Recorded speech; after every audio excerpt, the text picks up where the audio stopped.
বাধ্য হচ্ছি বন্ধুরা। আমার মা সুগারের পেশেন্ট ছিল, বাবা মা দুজনেই অসুস্থ ছিল। আমার বোনের বর, আমি, আমার বোন, আমার আমরা ডাক্তারখানায় নিয়ে যেতাম। ওই ভাই ভাই ভাই কোনোদিন মাকে ভালো ডাক্তারের কাছে নিয়ে যেত না। মা যেহেতু পেনশন পায় না, আমার মাকে শেষ দিন পর্যন্ত ওই ভাই খাটিয়েছে জানো। আর খালি মেজাজ নিত, খালি মেজাজ। হ্যাঁ, মা বাবাকে সবসময় ধমকাতো, তেড়ে তেড়ে মারতে যেত। আমি আজকে সত্যি কথা বলে মরবো। অথচ নিজের শাশুড়ির বেলায় ডাক্তারখানায় নিয়ে যায়, নিজের বউয়ের বেলায় বড় বড় নার্সিংহোমে দেখায়, এ করে। আমার মা বাবাকে একটা চিকিৎসা করেনি, বিনা চিকিৎসায় মেরেছে জানো। পাড়ার লোক, তোমরা জানো ভেতরের খবর। আজকে আমার মা বাবা নেই, আমি মা বাবা বেঁচে থাকতে কাউকে মুখ খুলতাম না। মা বাবা বেঁচে নেই, প্রাণ ভরে তোমাদের সঙ্গে আসল কথা বলে নেই। ওরা যা শয়তান, ও যা স্বার্থপর ভাই। ও টাকা ওর কাছে ফাদার মাদার।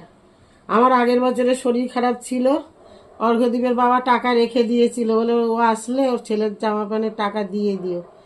আমার যেহেতু আমি আগে দেইনি, আমার ছেলেটাকে সারা জীবন দিয়েছে। একটা গেঞ্জি তো দিস, একটা গেঞ্জি দেয়নি। এইরকম স্বার্থপর ভাই ভাইয়ের বউ কারোর যেন না হয়, আমি কোনো জায়গায় দেখিনি।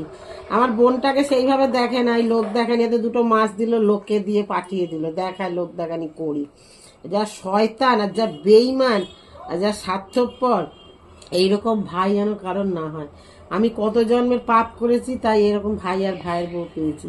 আমার মা বাবাকে বিনা চিকিৎসাতে মেরেছে, সব সময় মেজাজ দেখাতে জানো। আমার বাবার পেনশনের টাকায় দুজনে খেত। আবার ওর ঘটা করে বিয়ে হয়েছে আমার বাবার টাকায়। আমাদের দুই বোনের নমো নমো করে বিয়ে হয়েছে। ও বিয়ে দিতে দেয়নি, টাকা পয়সা খরচা করতে দেয়নি। আমাদের দুই বোনের দুঃখের শেষ নেই। এমন ঢ্যামনা ভাই, বাড়ি ঘর ভোগ করে। আমার বাবার ফ্রিজ, গ্যাস, বড় মোটা খাট, আলমারি সব নিয়েছে। আমার বাবা আমাকে কি দিয়েছে? ওই 1 কাঠা 4 ছটাক জমি, তাও আমার নামে নেই। আর তার মধ্যে লোককে উস্কে উস্কে আমাদের অপমান করে, অপদস্থ করে। এত শয়তান। ভগবান যদি ঠিক থাকে, ওর বিচার করবে।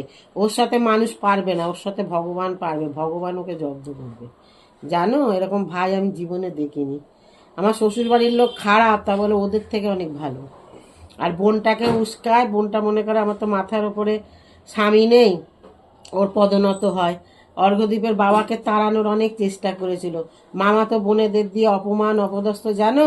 অর্ঘ্যদ্বীপের বাবা সুইসাইড করতে যাচ্ছিল, আমি আর অর্ঘ্যদ্বীপ চেপে ধরে রেখেছি। এমন এমন হিট দেওয়া কথা বলেছে, আমার স্বামী আত্মহত্যা করতে যাচ্ছিল। এত শয়তান।